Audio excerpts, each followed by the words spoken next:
नमस्कार, inside recipe चॅनलवर मी प्रिया आपलं मनापासून स्वागत करते।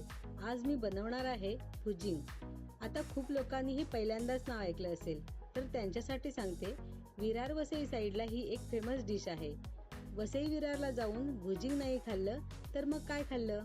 तर सर्वांनाच काही तिथे जाता येत नाही, म्हणून आज मी तुमच्यासोबत ही रेसिपी शेअर करणार आहे।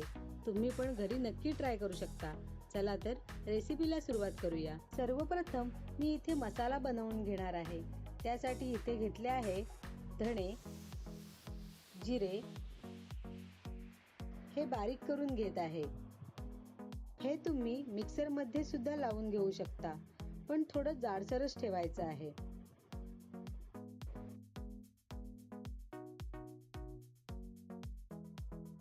आता इथे एका बाउल मध्ये चिकन घेतले आहे आणि बटाट्याचे काप सुद्धा घेतले आहेत। त्यामध्ये कुटून घेतलेला मसाला घ्यायचा आहे।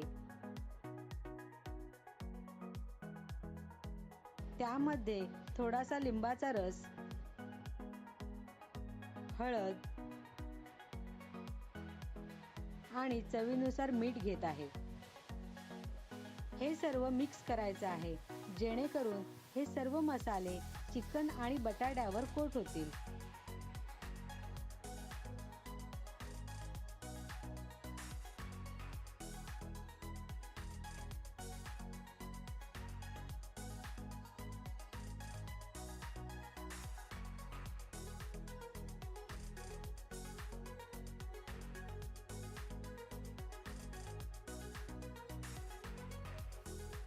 त्यानंतर चिकन आणि बटाटा शिगेला लावून घ्यायचा आहे।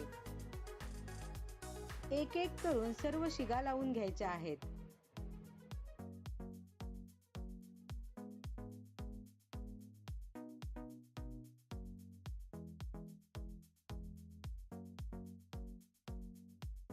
त्यानंतर या शिगा भाजून घ्यायच्या आहेत। त्यासाठी मी गॅसवर एक जाळी ठेवली आहे। त्यावर शिगा ठेवून त्याला थोडंसं तेल लावून घ्यायचं आहे।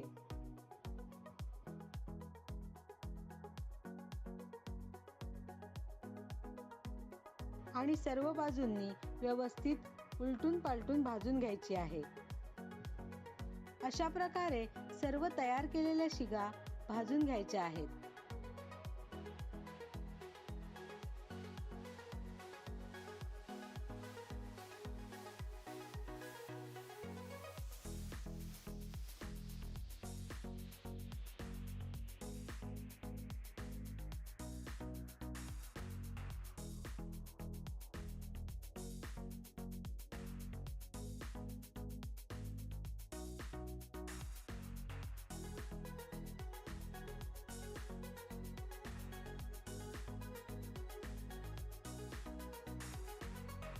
त्यानंतर इथे एक वाटण बनवायचं आहे।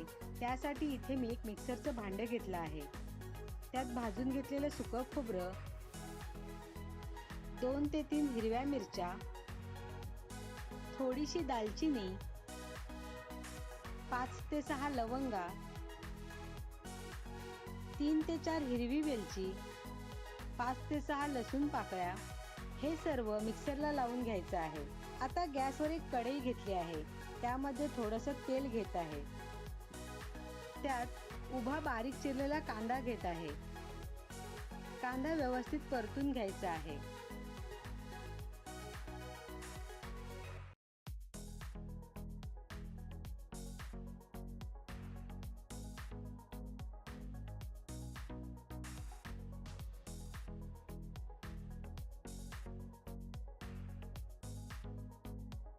कांदा थोडासा भाजल्यानंतर त्यामध्ये मिक्सरला लावलेलं वाटण घेत आहे। आता पुन्हा एकदा एकत्र करून घ्यायचं आहे।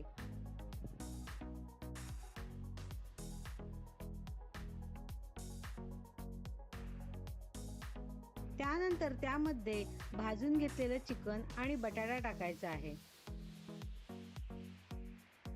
आता हे सर्व मिक्स करून घ्यायचं आहे।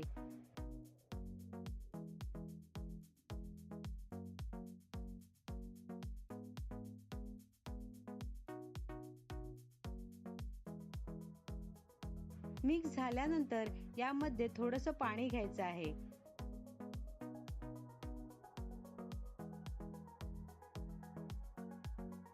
आणि ढवळून झाकण लावून ठेवायचं आहे. 3 ते 4 मिनिटांनंतर झाकण काढायचं आहे. त्यामध्ये पोहे घालायचे आहेत आणि चवीनुसार मीठ घ्यायचं आहे. आता हे सर्व मिक्स करून घ्यायचं आहे जेणेकरून पोह्यांना सर्व मसाला कोट होईल.